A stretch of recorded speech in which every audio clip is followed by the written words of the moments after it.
día vamos a estar desarrollando dos temas, que es lo que es parto pretérmino y lo que es RCI, ¿ya? Si tienen dudas, normal, por favor, interrumpan para hacer dudas, comentarios, lo que tengan o les quede alguna duda. ¿Listo? Ok, empezamos con parto pretérmino. Nosotros estamos determinados en una gestación. La gestación, cuando hablamos de que ya es un embarazo a término. ¿A partir de qué semana? 36. Cualquier semana antes a esto ya estamos hablando de un parto pretérmino. Pero hay que también diferenciar cuando hablamos de aborto. 22 semanas. 22 semanas. Entonces tenemos el rango desde 22 semanas o 20 que la toma la OMS hasta antes de las 37 semanas de gestación. Entonces tenemos una clasificación por lo que es la edad gestacional y otro que vamos a estar viendo por lo que es el peso del recién nacido. Entonces la OMS está definiendo lo que es el parto pretérmino antes de esas 37 semanas. Menos de eso, de 22 semanas o 20, ya consideramos un aborto. Aclaremos otra vez el punto de aborto, es cualquier término de embarazo menos de las 20 semanas o que el producto tenga un peso menor a 500 gramos o en la longitud sea menos de 25 centímetros.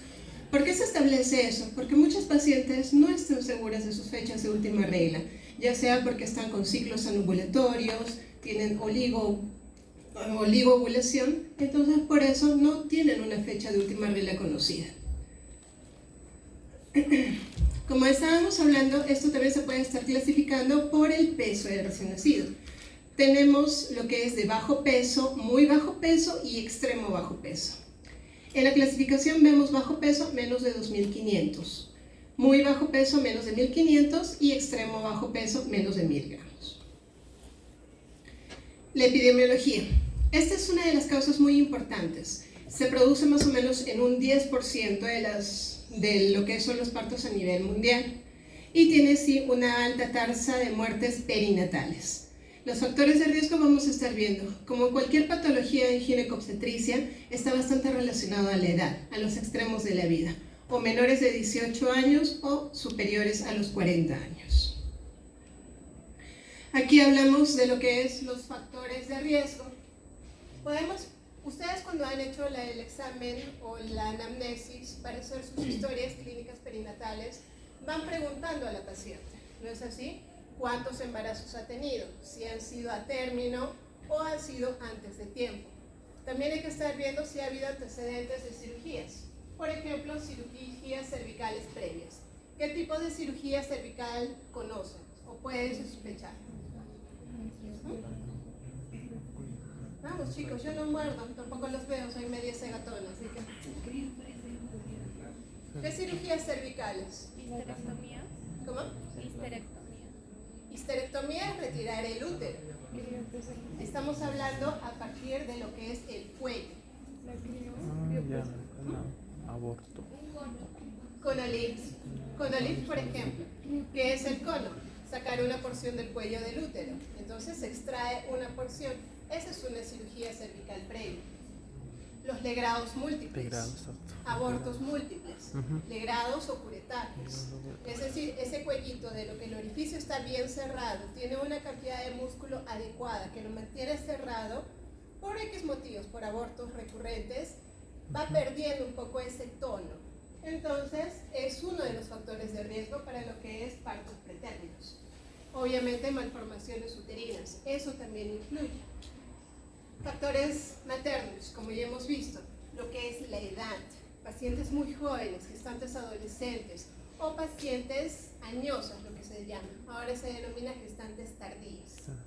Bajo nivel socioeconómico. En el Perú tenemos todos los estratos socioeconómicos, entonces personas de bajo nivel van a también estar teniendo un factor de riesgo. El poco acceso a la salud. Aunque suene un poco extraño, hay pacientes que en muchas de las zonas, sobre todo de alturas, no tienen cómo llegar a lo que son establecimientos. Eso también contribuye a un factor de riesgo. Obviamente el estado nutricional. Buenas, gracias. El estado nutricional, lo cual está muy relacionado con lo que es el nivel socioeconómico. Pacientes que ya están con un IMC menos de 19, es decir, están en desnutrición. Un horario de trabajo. Muchas mujeres son los que son la cabeza de la familia. Entonces tienen que trabajar constantemente. A veces van levantando peso, hacen mucho esfuerzo, tienen una carga laboral muy extenuante. Entonces eso también contribuye a lo que es un factor de riesgo. Embarazos múltiples. El cuerpo está diseñado para un feto. 2, 3 fetos, ya obviamente aumenta esa carga. Y eso también es otro factor de riesgo para lo que es embarazos múltiples. Fertilizaciones in vitro, lo cual lleva también a veces a embarazos múltiples. Pacientes con polidromios, sobre todo por polidromios, por la sobredistensión uterina que está teniendo. Y obviamente enfermedades maternas, como lo que es hipertensión, diabetes mellitus, insuficiencias renales. Todo eso contribuye a lo que son factores de riesgo. El uso de sustancias como tabaco, alcohol, drogas, infecciones, que también es una parte importante. Por eso en obstetricia nosotros siempre tratamos de buscar cuál es la causa, ya sea de RPM o sea de partos pretérminos. Muchas veces está relacionada a infecciones como la vaginosis bacteriana. Infecciones como tricomonas, clamidia, gonorrea, están muy relacionados. Infecciones urinarias, también pacientes con infecciones urinarias recurrentes o a repetición es uno de los factores de riesgo para lo que es parto pretérmino. Ya también tenemos infecciones más severas como las virales o infecciones intrauterinas. Acá lo que estábamos hablando del cervix corto. Cuando ustedes vayan a estar haciendo clínica, sobre todo en los hospitales, van a estar viendo lo que hace una cervicometría. ¿En qué consiste? Con la ecografía endovaginal se va midiendo la longitud de ese cuello uterino. Entonces, eso lo estamos midiendo más o menos entre la semana 14 y 28.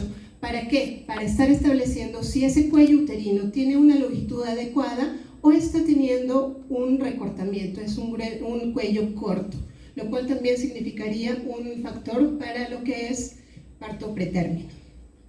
También se puede hacer una prueba que se llama fibronectina. ¿En qué consiste? Se coloca el espéculo, se toma con un hisopo lo que es una muestra de la secreción cérvico-vaginal y eso se envía al laboratorio. Y ellos van a estar haciendo ese dosaje de fibronectina. Ok, entonces, los grupos clínicos. Esto puede clasificarse más o menos en parto pretérmino idiopático, es decir, no sabemos la causa. Puede ser muchas causas, pero no tenemos ninguna clara. Otra secundaria, RPM. Este está bastante relacionado a lo que son infecciones vaginales, urinarias, intrauterinas. Y eso es un desencadenante para lo que es el parto pretérmino. Y otro, un prematuro iatrogénico. En la etiología tenemos muchas causas, entre ellas las primeras, las infecciones. Pueden ser infecciones intraamnióticas, defectos de la placentación, es decir, la placenta no trabaja adecuadamente y hay una isquemia. Eso también condiciona que pueda ser un parto pretérmino.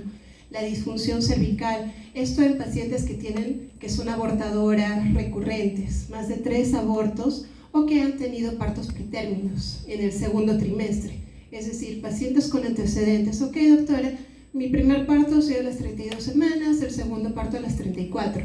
Este es un tercer embarazo. Ojo, ya tiene ella antecedentes. Entonces es muy probable que también ese parto pueda estar determinando en un pretérmino. Sobredistensión uterina, lo que les estaba diciendo. Pacientes que tienen lo que es el útero es un músculo, es una fibra. Yo me acuerdo bastante de mis docentes cuando me explicaban y me decían, imagínate un elástico, así es la fibra del cuerpo del útero. Ese elástico lo distiendes y regresa, pero ya cuando hay una sobredistensión, ese elástico ya no regresa al tamaño que tiene, entonces pierde esa contractibilidad. Eso también es uno de los factores de riesgo y eso lo vemos sobre todo en pacientes con embarazos múltiples. Y anormalidades ya en lo que es un defecto autoinmune, es decir, el cuerpo de la madre rechaza por ciertos factores a lo que es el feto.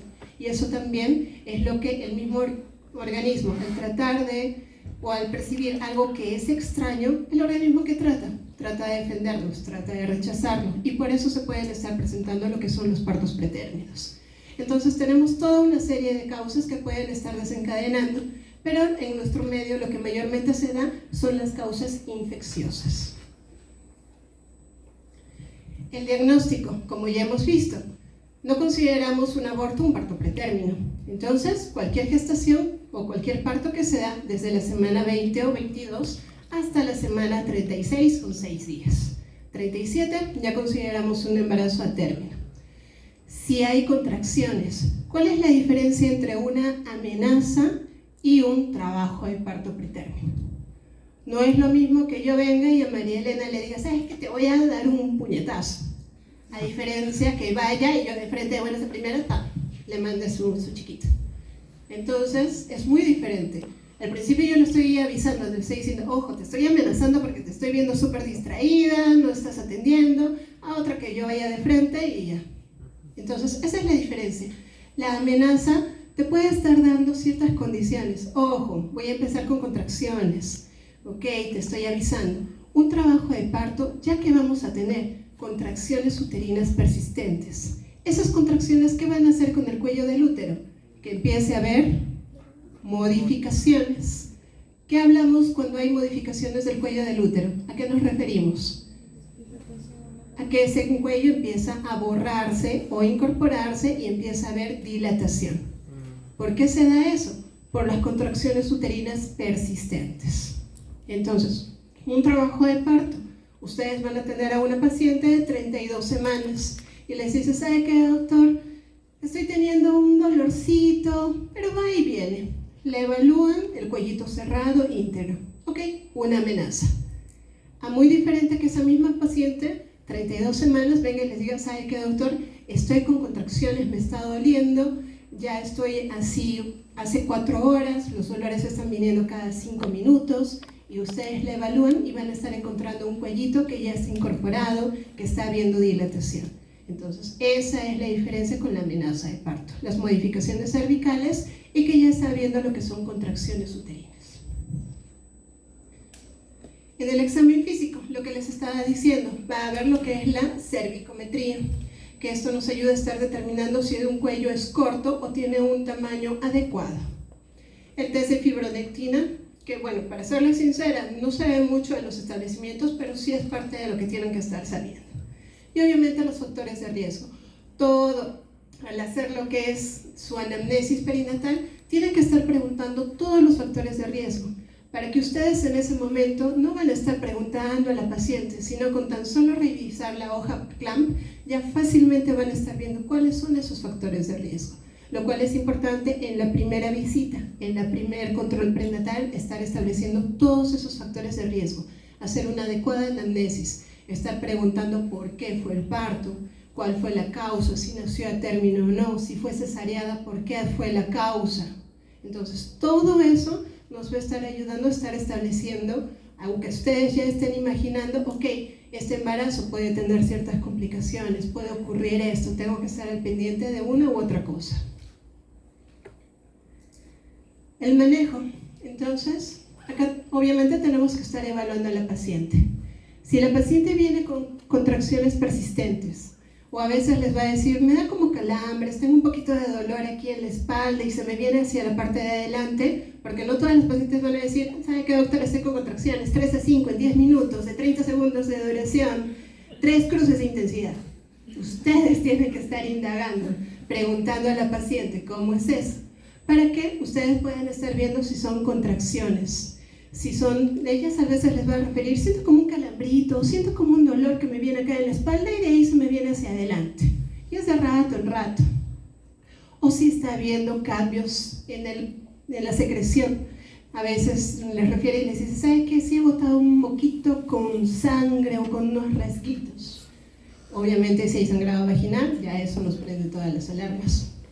En el examen físico, estar viendo lo que es la presión, porque también está bastante relacionado a lo que puede ser enfermedades hipertensivas, entre ellas la preeclampsia, temperatura asociado a lo que es las infecciones y obviamente la monitorización fetal para estar viendo si es un feto viable o no. Estar colocando el espéculo para estar viendo si hay líquido, si hay RPM, si se puede tomar muestras para fibronectina, excelente. Y también como una de las principales causas son las infecciosas. Podemos estar tomando muestras para lo que son secreciones vaginales, estar buscando el agente etiológico, como la clamidia, la gonorrea. El examen ecográfico también es de nuestra arma con la cual nos defendemos. ¿Por qué?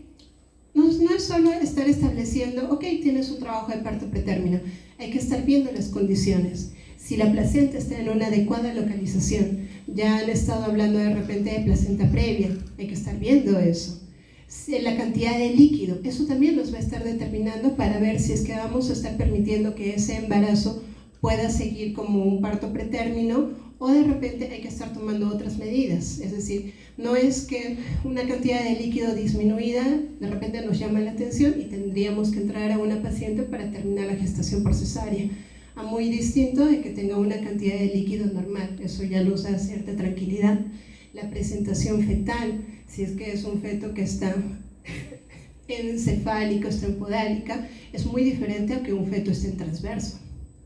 Todas esas cosas tenemos que estar viendo para lo que es el posible trabajo de parto pretérmino, es decir, la localización, cómo está ese feto.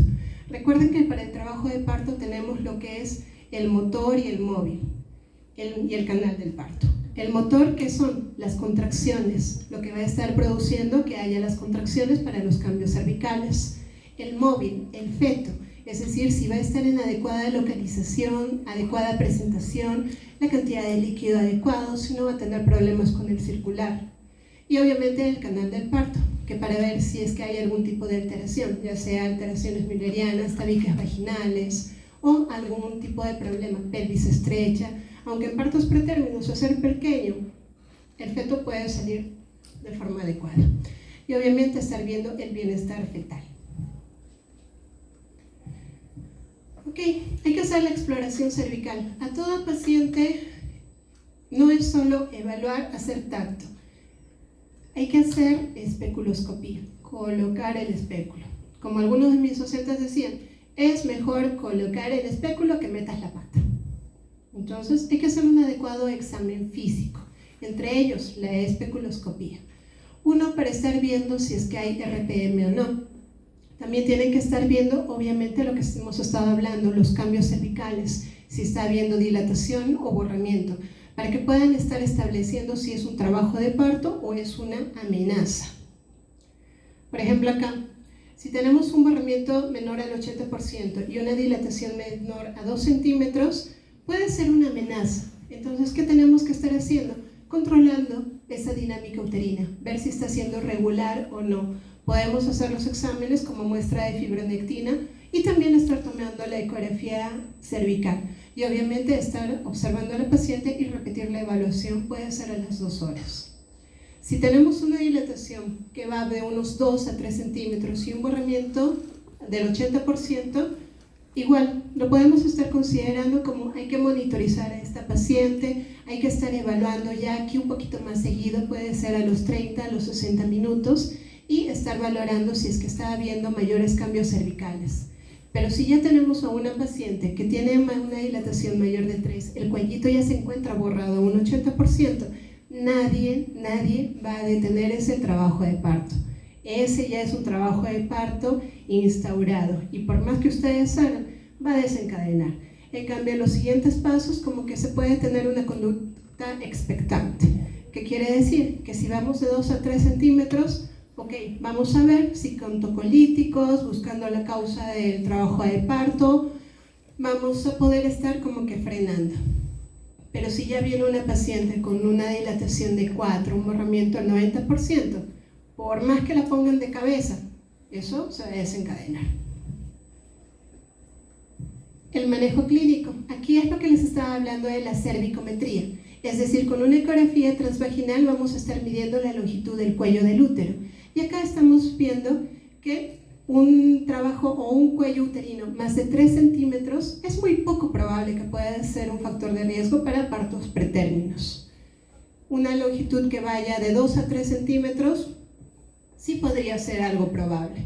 Pero si en nuestra ecografía de la semana 28 le hacemos una cervicometría y vemos que ese cuello uterino mide de 2 centímetros, ahí sí tenemos muy alta probabilidad de que pueda desarrollar un trabajo de parto pretérmino apenas se instauren lo que son las contracciones. Entonces, eso es uno de los factores de riesgo.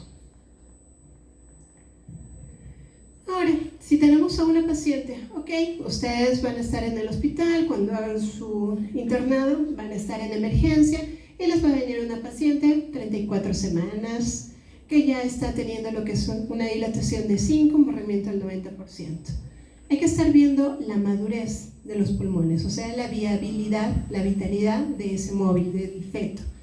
¿Qué es lo que más nos preocupa? La madurez pulmonar. Entonces, para eso nosotros tomamos medicamentos, les indicamos a las pacientes, para que pueda haber cierta madurez, para que eso estimule a que los neumocitos tipo 2 liberen lo que es el surfactante. Pero eso hay que estar viendo también en qué momentos vamos a estar utilizando. Los medicamentos más utilizados, corticoides, betametasona y lo que es dexametasona. Dexametasona van a encontrar en cualquiera de los establecimientos. Betametasona a veces es un poquito más difícil, pero sí, también se puede estar encontrando. Ahí están las dosis, por ejemplo, dexametasona de 6 miligramos 2 veces al día durante 2 días. Y betametasona, lo que es 12 miligramos una vez al día, igual, durante 2 días. Entonces, o un día, disculpa. Lo que vamos a estar haciendo, cuando tenemos una paciente y le hacemos una cervicometría y vemos que ese cuello uterino está disminuido, ya vamos teniendo cierta idea de que, ok, esta es una paciente con una alta probabilidad de que sea un parto pretérmino, más si ha tenido antecedentes de partos pretérminos. Entonces, ¿qué hacemos? Ok, no me voy a dejar sorprender. ¿Qué es lo que tengo que hacer? Dar a ese feto maduración pulmonar. Entonces, damos lo que es los corticoides entre la semana 24 a 34. Entonces, ¿eso con qué? La finalidad es que si se va a desencadenar el trabajo de parto, ya tenemos como que cierta tranquilidad de que hemos dado una maduración pulmonar. Entonces, ese feto, al estar en la vida extrauterina, va a reaccionar de una manera más adecuada, no va a haber tantas complicaciones como un distrés respiratorio. Entonces, ya vamos ayudando en ese camino. Obviamente también baja lo que es la incidencia de sepsis, distrés respiratorio, lo que son hemorragias intraventriculares. Y obviamente podemos repetir las dosis de corticoide, es decir, podemos estar dando a la semana 28 y hasta antes de la semana 34. Es muy utilizado y podemos, como están viendo ahí, utilizarlo hasta en 2 meses, en 2 oportunidades. Obviamente, si tenemos una paciente que está con las dinámicas, pero todavía no ha habido una mayor dilatación, podemos utilizar lo que son los tocolíticos, es decir, tratar de frenar esas contracciones para que los cambios cervicales ahí no me queden. Entonces, ¿qué es lo que utilizamos? En nuestro medio, lo más común o lo que van a estar encontrando es lo que es el nifedipino, que es un bloqueador de los canales de calcio. Esto obviamente nos va a estar ayudando a lo que es frenar las contracciones uterinas. Y el nifedipino podemos estar dando en dosis, se llama dosis de ataque porque damos mayor cantidad, de unos 20 miligramos. Y de ahí vamos a estar dando cada 10 o 20 miligramos cada 4 o 6 horas, dependiendo. ¿De qué depende? De si esas contracciones siguen siendo persistentes o ya está habiendo una disminución. Entonces, en nuestro medio lo que vamos a estar utilizando es el nifedipino, pero también puede utilizar lo que es indometacina, atosiban, todos esos otros medicamentos. Los antibióticos, como estábamos hablando, una de las principales causas de parto pretérmino son las infecciosas. Entonces, hay que tratar de buscar cuál es el agente etiológico y por eso también utilizamos lo que son los antibióticos para el manejo de lo que es trabajo o amenaza de parto pretérmino. ¿Ya? Ok, lo que van a estar viendo también que usamos lo que es la progesterona. Entonces, es un medicamento muy noble que lo utilizamos en lo que son amenazas de aborto, también lo podemos utilizar en partos pretérminos. Lo que utilizamos más que todo es la progesterona natural micronizada, es la que van a estar encontrando. Y esta de su presentación son en óvulos, mayormente en óvulos. La dosis es de 200 miligramos y se va a administrar vía vaginal. Eso tenemos en pacientes que, por ejemplo, vienen a las 14 semanas y ya ha habido antecedentes. Entonces, una manera de precaución puede ser la utilización de esta progesterona entre la semana 14 a 16. De ahí, tenemos ya lo que es para la atención del parto pretérmino. Obviamente tenemos que estar viendo que tenga una buena unidad para la atención del neonato, para la atención de un recién nacido antes de término.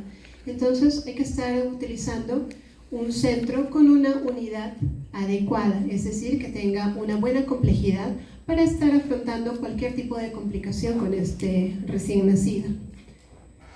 Ahí vamos ahora a lo que es la elección apropiada de la vía del parto. No todos los partos pretérminos van a terminar en cesárea y no todos van a terminar en partos vaginales. Hay que estar estableciendo cuáles son las medidas más adecuadas para estar evitando que haya mayor problema y poder estar trayendo un feto o un recién nacido en las mejores condiciones para que no haya mayor complicación. Tenemos que estar monitorizando. Ya una vez que el trabajo de parto pretérmino se instaura, es lo mismo que un parto término. Tenemos que estar monitorizando.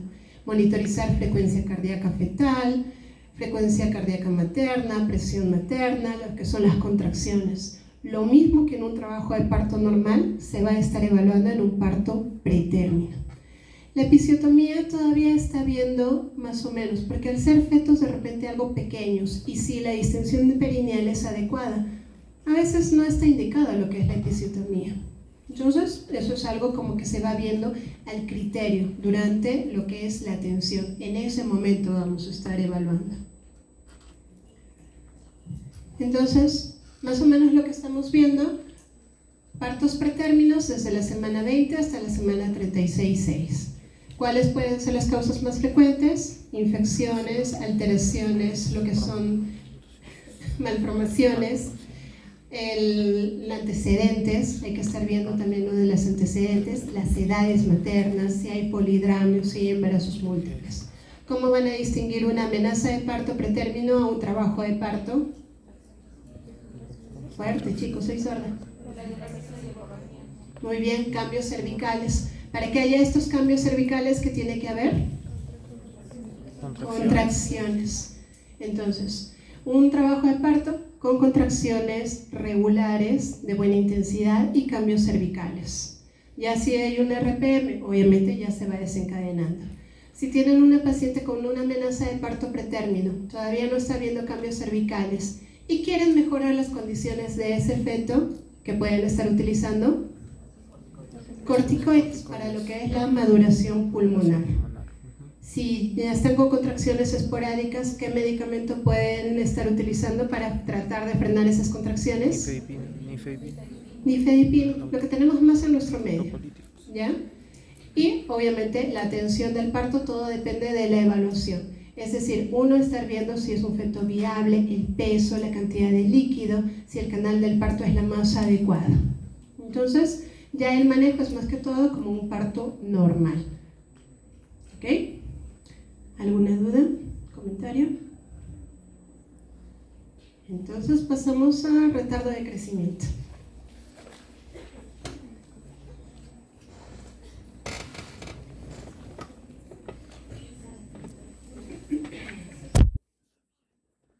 Ok.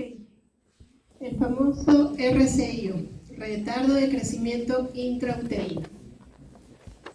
Ustedes cuando están desarrollándose, cuando están estudiando, ¿qué es lo que más que todo les gusta hacer? Tener todas las condiciones adecuadas, ¿no es así? Una buena iluminación, no sé si algunos estudiaran con música o no, en silencio, cada uno tiene su forma de estudiar, pero cada uno ve la forma en la que mejor va a estar captando, absorbiendo todos los conocimientos, ¿no es así? En un retardo de crecimiento intrauterino, ¿qué sucede? No hay ese aporte adecuado. Hay algo que está viendo que ese feto no se desarrolle de una manera adecuada, que no tenga una ganancia de peso de repente desde temprano, desde que se inicia el embarazo, o al final está viendo algo que está interrumpiendo ese aporte y está haciendo que este feto no desarrolle todas sus habilidades, todo su desarrollo que ya viene genéticamente instaurado para que pueda haber un feto en adecuadas condiciones. Entonces hay una noxa que se está presentando, ya sea en una forma temprana o en una forma tardía. ¿Y esto cómo se va a estar representando? Con el retardo de crecimiento intrauterino.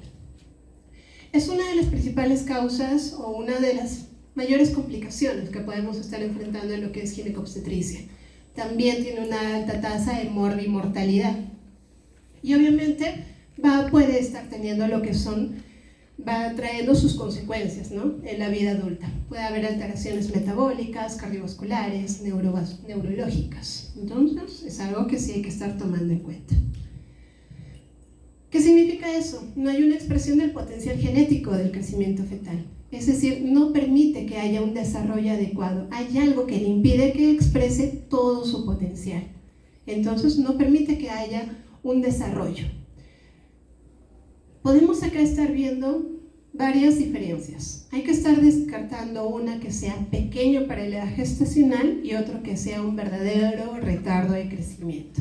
Entonces, a veces un poquito hay ahí de complicaciones en lo que es el diagnóstico, para estar estableciendo si es realmente un pequeño. Porque a veces hablamos de retardo de crecimiento y estamos frente a un pequeño para edad gestacional.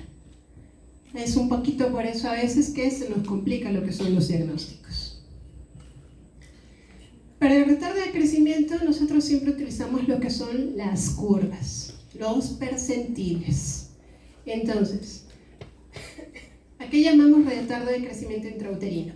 Cuando nosotros tenemos un feto, estamos haciendo sus controles y al igual que los niños tenemos nosotros nuestras tablas, nuestras curvas. En esas curvas siempre hablamos de percentiles, percentil 90, percentil 10, percentil 3. Entonces, cuando estamos hablando de un retardo de crecimiento intrauterino, ¿qué significa? Que cuando hacemos nosotros los controles, vemos por ecografía, ok, este feto tiene 32 semanas, por ejemplo, y el peso que debería tener para esas 32 semanas está en un percentil menor a 10. O sea, buscamos nuestras tablitas y vemos, ok, 32 semanas, un ponderado de tantos, está por debajo del percentil 10. Este puede ser un pequeño para edad gestacional o puedo estar frente a un retardo de crecimiento. ¿Qué otros exámenes tengo que estar viendo para ver si estamos hablando de un RCIU, si la cantidad de líquido es la adecuada, o ahí ya nos ayudamos del Doppler? El Doppler es un examen que nos va a estar ayudando a estar viendo los vasos cerebrales, la velocidad de flujo de esos vasos.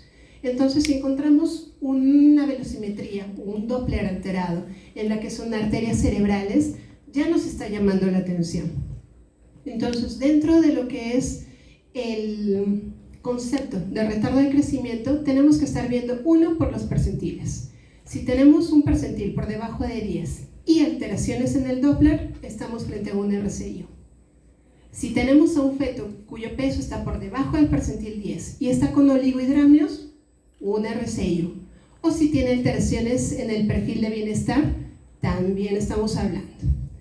Pero si ya nos vamos al caso más estricto, si vemos a un feto que está por debajo del percentil 3, ahí, caballeros, no necesitan ningún otro examen adicional, ya están frente a un retardo de crecimiento intrauterino. Otros parámetros que a veces estamos utilizando, lo que son circunferencias abdominales por debajo o con una desviación de 2.5, desviaciones estándar, para lo que es la edad gestacional. Acá cabe recalcar, y es importante por eso en las primeras consultas, estar estableciendo una fecha de última regla, ya sea una fecha conocida por la última menstruación o bien sacando por la primera ecografía, la más adecuada, la del primer trimestre. Entonces, acostúmbrense ustedes a cuando tengan pacientes estar preguntando edad o fechas de última regla y estar correlacionando con las primeras ecografías para ver si hay una concordancia.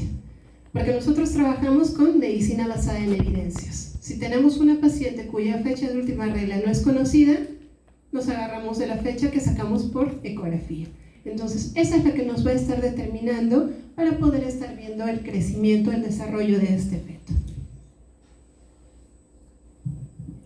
Lo que estábamos hablando, si tenemos a un feto cuyos ponderados va desde el percentil 3 hasta el percentil 10, podemos estar hablando de un pequeño para la edad gestacional. ¿Qué tenemos que estar viendo? Valoración ecográfica, hacer las pruebas de bienestar fetal, estar viendo la cantidad de líquido y obviamente eso es importante, lo que son las curvas de crecimiento por las ecografías. Entonces, ¿qué pasa si a un feto vemos que su curva de crecimiento siempre estaba en el percentil 8, 8, 8, siempre ha mantenido esa curvita? Podemos estar diciendo que es algo constitucional, ¿no? De repente los papás son bajitos, la mamá es bien flaquita, todo bajito. A que de repente tengamos a unos papás todos grandes ahí, bien alimentados, y que su feto esté con una curva de un percentil 9. Ok, por ahí habría que estar viendo, ¿no es así? Listo, entonces utilizo otras pruebas, le hago su Doppler, estoy viendo las pruebas de bienestar fetal, o veo la cantidad de líquido para estar viendo si es que estoy frente a un retardo de crecimiento. A veces es algo constitucional. Lo que estábamos viendo, ¿cuáles son las causas? Una puede ser pequeño, constitución, es decir, es la genética. ¿Qué vas a esperar de un papá pequeño, una mamá pequeña, que salga un torito? A veces es algo complicado, ¿no? Entonces podemos estar viendo que de repente, sí, se relaciona, es un pequeñito nomás, corresponde por la genética. Pero hay causas reales para lo que es el retardo de crecimiento, entre ellas causas fetales, causas placentarias y causas maternas. Dentro de las fetales, obviamente cualquier anomalía cromosómica, Turner, síndrome 28, el 18, cualquier tipo de alteración cromosómica. Malformaciones congénitas, que también eso no va a permitir que el feto se desarrolle en las mejores condiciones. Si hay infecciones, esto también condiciona a que no haya un adecuado crecimiento de ese feto. Obviamente, gestaciones múltiples. Lo que les estaba diciendo, el cuerpo humano está adaptado para un feto. Compartir eso con 2 o 3 fetos, te estás quitando a uno lo que le puedes dar. Lo que va destinado a uno, estás compartiendo entre 2, no es lo mismo. Eso también es una de los factores de riesgo. Causas placentarias, en lo cual tenemos la insuficiencia placentaria, es decir, algo está pasando con esa placenta que no está llevando los nutrientes adecuados para el desarrollo de ese feto. Algo está sucediendo, y también problemas con cordón umbilical. Y de las causas maternas, ya vemos desnutrición, cualquier tipo de patología crónica, pacientes con diabetes, que sean adictas o el uso de algún tipo de tóxicos, trastornos inmunológicos, de coagulación, malformaciones, todo eso también nos está llevando a lo que es un retardo de crecimiento. Lo que estábamos viendo de las causas fetales, lo que son trisomía 21, 18, 13, síndrome de Turner, malformaciones congénitas. Dentro de las infecciones también vamos a estar hablando de lo que es el TORCH. Esto va a estar dando lo que es un retardo de crecimiento desde un inicio. Por eso desde un inicio hay una anoxa y tenemos un retardo simétrico, es decir, todo es pequeño en ese efecto, todo es chiquito, porque esa anoxa ha empezado desde un comienzo. Embarazos múltiples. ¿Y cuáles son lo que podemos estar viendo en la ecografía de una causa fetal? Lo que son calcificaciones cerebrales, lo que son microcefalias, ventriculomegalias, calcificaciones hepáticas, es decir, cualquier tipo de alteración congénita. Causas placentarias. Esto porque la placenta está dejando de funcionar y esto mayormente se da después de la semana 28. O sea, hay alguna anoxa que está viendo que no haya los aportes adecuados a ese feto. Ese feto está en buenas condiciones, no tiene ningún tipo de anormalidad. Es la placenta la que no está funcionando bien, la que no está alimentando a ese feto para que se desarrolle adecuadamente. Entonces, cuando son causas placentarias, ¿qué es lo que generalmente se da? Ustedes están viendo un feto que está en un buen crecimiento, su curva de crecimiento está adecuada, pero de ahí llega un momento en la que se va como que estabilizando, se va manteniendo. ¿Cuál es? Porque no está teniendo un aporte. Y eso es lo que nos da lo que son retardos de crecimiento asimétrico. Vemos a un fetito que de repente sí tiene buena talla, todo, y el peso está por debajo. Esto también está muy asociado a lo que es el oligohidramnios, obviamente por la falla en la funcionabilidad de la placenta. Y acá también, ¿qué es lo que utilizamos? El Doppler, ya sea de arterias uterinas o de arteria umbilical, para estar viendo si hay algún tipo de alteración. Y obviamente patologías del cordón umbilical, pero mayor porcentaje son insuficiencias placentarias. Causas maternas como patologías médicas, enfermedades consultivas, insuficiencias cardíacas, Si la mamá también obviamente está desnutrida, no vamos a esperar que un feto venga en óptimas condiciones. Esto también le va a pasar factura a su feto. La edad, eso también. Toda patología en ginecobstetricia está relacionada a la edad, o muy jóvenes o pacientes gestantes tardías. Si obviamente está expuesta a lo que son tóxicos, eso también influye para lo que es retardo de crecimiento. Y malformaciones uterinas, malformaciones müllerianas que puede estar presentando, que por esa causa no permitan que ese feto se desarrolle o exprese todo su potencial genético. Acá la clasificación, lo que estábamos hablando de retardo de crecimiento temprano y tardío. Entonces, en un temprano que hemos hablado, la noxa está desde un inicio, ¿no es así? Entonces no permite un desarrollo de un feto adecuadamente. Eso puede ser por un trastorno placentario muy severo que se da desde un inicio. En el tardío, esto es algo leve, moderado, es como que más lento. Acá, en lo que es la tolerancia, ¿qué es lo que sucede? Como hay un feto, ¿qué es lo que pasa en ustedes cuando están en un medio? Se acostumbran a ese medio, ¿no es así? Ahorita están acostumbrados de repente a venir a las clases, a estar un ratito, estar tranquilos, de acá no sé, se irán a ver a la enamorada, al enamorado, se irán al cine, están tolerando. Muy diferente cuando estén en el internado, bueno, en las épocas del verdadero infernado, que ahí ibas 6 de la mañana, te quedabas y salías hasta el día siguiente 4 de la tarde, o más. ¿Y qué hacemos nosotros? Nos adaptamos y terminamos el año de internado y decimos, extraño mi internado. O sea, te acostumbras, ¿no es así? Es igual, si ustedes están con una noxa desde temprano, se acostumbran, se adaptan. Y cuando la noxa se presenta después, ok, es un poquito, te choca los primeros meses, dices, ay no, voy a tirar la toalla, voy a dejar, esto no es para mí, que se ha creído la doctora que me va a gritar. Es algo así, hay un choque. Entonces, eso es lo que más o menos se ve. En el RCIU temprano, se adapta a esa falta, a que no se desarrolla adecuadamente. En cambio, en un RCIU tardío, te estás desarrollando bien, chévere, y hay algo que viene y te frena el toque, te choca. Entonces no vas a tener una adecuada tolerancia. ¿Listo?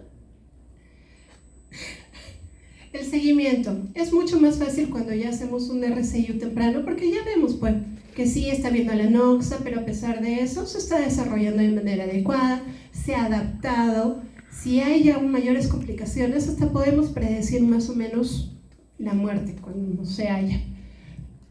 A menos que haya algo que se sobreagregue, como enfermedades hipertensivas, como la preeclampsia. En cambio, en el tardío, ¿qué es lo que sucede? Es algo muy rápido. O sea, puede estar bien y de un momento a otro algo te pasa, algo te cambia. Entonces, ahí está la dificultad. El manejo también es un poquito más difícil, o el seguimiento es algo más difícil, porque no sabes en qué momento puede cambiar de un momento a otro. No está acostumbrado ese feto a esa falta. Entonces, no sabes en qué momento puede pasar de una condición de establecerse a deteriorarse. Entonces, hay que estar haciendo lo que son Doppler seriados para estar viendo una redistribución de flujos, para estar viendo si los órganos blancos, es decir, el cerebro, está recibiendo un adecuado aporte.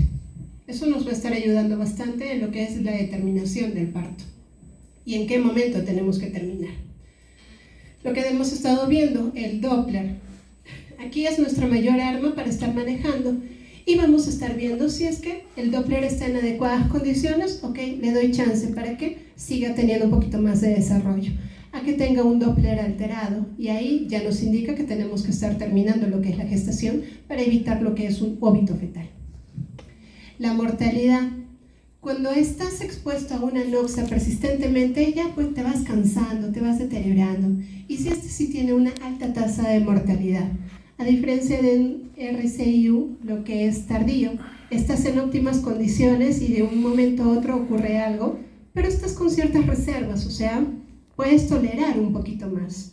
Entonces hay menor tasa de morbilidad o mortalidad. El momento del parto. Obviamente aquí vemos lo que es el compromiso arterial o venoso para poder estar estableciendo la vía del parto. En cambio, en el tardío tenemos que estar viendo un Doppler cervical y del istmo aórtico, y esto nos va a estar determinando. Si hay una paciente con RCIU, vemos Dopplers, le hacemos un control a las 48 horas y ya está viendo una alteración del Doppler por arteria cerebral media o por istmo aórtico, ya es indicativo para terminar la gestación, porque obviamente eso ya te está diciendo, ojo, ya está viendo cierta variación, ojo, te estoy avisando que en cualquier momento puede haber una complicación como un óbito. Entonces termina la gestación antes de que llegues a ese paso. Y el manejo, obviamente, en un temprano es algo difícil, ¿no? Porque hay que estar evaluando la comorbilidad, la mortalidad, estar viendo si es que nos exponemos a una muerte por prematuridad o una muerte intrauterina. O sea, peor diagnóstico o pronóstico, mejor dicho, es un RCIU temprano, porque no se está desarrollando adecuadamente, no va a tener todas las capacidades. Entonces estamos ahí un poquito, hay que darle chance, pero puede ser un prematuro, o si le das ya mucho chance, puedes tener una muerte intrauterina. A uno que es tardío, que ya, como ocurre rápidamente, también la solución es más rápida, terminar la gestación, apenas tengamos algún factor de riesgo como Dopplers alterados. Entonces, como vemos, el diagnóstico, aquí hay que estar viendo, el Doppler de arterias uterinas nos va a estar ayudando bastante para lo que es predicción de RCIU. Es decir, si las arterias uterinas tienen una adecuada perfusión, vamos a tener bajo riesgo. Pero cuando está habiendo una alteración de estas arterias uterinas, aumenta las probabilidades para retardo de crecimiento intrauterino. Entonces, acá para el diagnóstico tenemos que estar viendo edad gestacional, lo que les estaba hablando, una fecha de última regla conocida, confiable. Si no la tenemos, la paciente no nos da porque no se acuerda, basarnos en los exámenes. Primera elección, ecografía del primer trimestre, que tiene menor rango de falla, a diferencia de las ecografías del segundo o tercer trimestre, que obviamente varía muchísimo y no es de gran ayuda. La altura uterina, es decir, hay que estar viendo obviamente si tenemos a una gestación con una altura uterina que va relacionada a la edad gestacional, estamos tranquilos. Pero ¿qué pasa si viene una paciente con 32 semanas y una altura uterina de 20? O sea, no está viendo una adecuada correlación, ¿no es así? Ya ahí nos llama la atención. Ojo, ¿qué está viendo? Puede ser un retardo de crecimiento, puede ser un oligohidramnios, puede ser una falla en la fecha de última regla, pero no, yo me baso en la primera ecografía, así que eso descartado. Puede ser un pequeño preedad gestacional. Entonces, eso ya nos va a estar ayudando. Y obviamente, nuestra arma, la ecografía, para estar correlacionando lo que son ponderados fetales, para estar viendo si ese peso es adecuado para la edad gestacional o estamos por debajo de los percentiles, ya sea percentil 10, si es que sospechamos de un pequeño para edad gestacional, y si es en ese percentil, utilizamos otros exámenes para estar haciendo la diferencia entre el retardo o pequeño, o si estamos frente a un percentil 3, ya de cajón, no puedes hacer nada, es un retardo de crecimiento, ya está diagnosticado. Lo que les estaba hablando del Doppler, lo que nos va a permitir medir la velocidad de la sangre en el vaso sanguíneo. Y este también ya se está utilizando muchísimo. Y lo que vamos a ir utilizando son los que es el IP, ya sea de arteria uterina o de arteria umbilical o de arteria cerebral media. ¿Por qué de la cerebral media? Por lo que estamos viendo lo que se llama una redistribución de flujos. ¿Qué sucede? Nuestro órgano blanco, el cerebro, ¿no es así? Entonces, ¿qué hace el organismo? Trata de desviar todo el flujo sanguíneo hacia el cerebro para mantenerlo.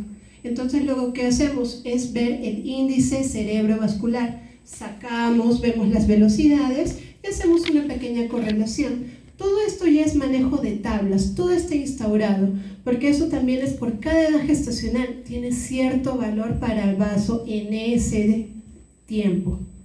Entonces, ahí vamos viendo, tantas semanas, su IP de arteria cerebral media deben ser tantos, está por debajo de ese percentil, ok, está teniendo cierta alteración.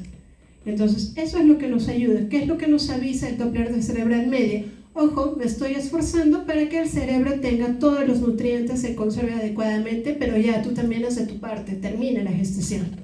No me sigas exponiendo a que me canse y ya llegues a un óbito fetal.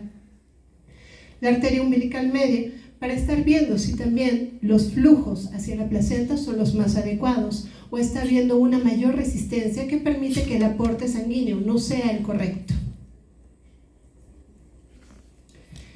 Y el manejo, obviamente hay que estar viendo si hay factores de riesgo